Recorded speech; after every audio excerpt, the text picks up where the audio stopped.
ভাই বোনেরা, আজ আমি আপনাদের সামনে এমন একজন মানুষের কথা বলতে চাই, যিনি বাঁচতে গিয়ে কথা বলেননি, বরং কথা বলতে গিয়ে বাঁচেননি। একজন নাম ওসমান হাদি। তিনি কোনো ক্ষমতার আসনে বসে কথা বলেননি, তিনি কোনো দলের সুবিধা নিয়ে কথা বলেননি।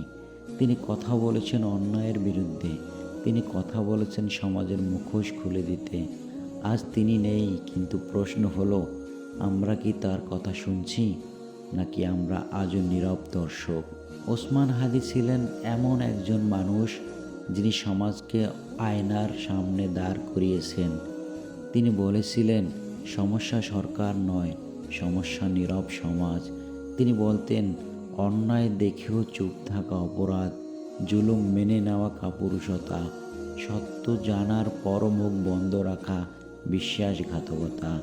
তিনি মানুষকে প্রশ্ন করতে শিখিয়েছিলেন, কিন্তু আজকে সমাজ প্রশ্ন করে না। আজকের সমাজ শুধু স্ক্রল করে। আজকের সমাজ কেমন? অন্যায় দেখলে ভিডিও বানাই, নির্যাতন দেখলে লাইক দেই, দুর্নীতি দেখলে বলি আমরা কি।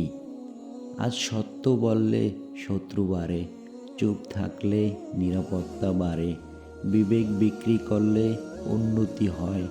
আজ সমাজে মিথ্যাবাদী জনপ্রিয়, সৎ মানুষ একা চরিত্র নয়। চেহারা গুরুত্বপূর্ণ, যোগ্যতা নয়। পরিচয় জরুরি। ওসমান হাদি বলেছিলেন, যে সমাজ অন্যায়ের সাথে মানিয়ে নেয়, সে সমাজ ধ্বংসের পথে। ওসমান হাদি বলতেন, অন্যায়ের বিরুদ্ধে দাঁড়াও, সত্যের পক্ষে কথা বলো, ভয় পেও না। আর আজকের সমাজ বলে, চুপ থাকো, ঝামেলায় যেও না, নিজেরটা দেখো। তিনি বলেছিলেন, একজন মানুষ চুপ থাকলে অন্যায় শক্তিশালী হয়। আজ আমরা সবাই চুপ, আর অন্যায় আগের চেয়ে অনেক বেশি শক্তিশালী।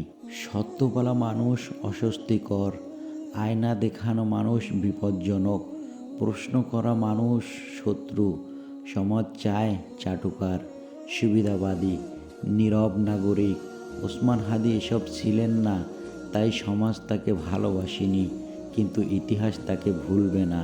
আমাদের দায়িত্ব অন্যায় দেখলে কথা বলা, সত্য জানলে ছড়িয়ে দেওয়া, ভয়কে অজুহাত না বানানো। ওসমান হাদি বেঁচে থাকলে হয়তো বলতেন, আমি একজন ছিলাম, এখন তোমরা অনেক হও। আজ ওসমান হাদি নেই, কিন্তু তার প্রশ্নগুলো এখনও বেঁচে আছে। প্রশ্ন হলো, আমরা কোন পক্ষে, সত্যের নাকি সুবিধার? মনে রাখবেন, সমাজ একদিন প্রশ্ন করবে, তুমি তখন কোথায় ছিলে? চুপ ছিলেন নাকি সত্যের পাশে দাঁড়িয়েছিলেন?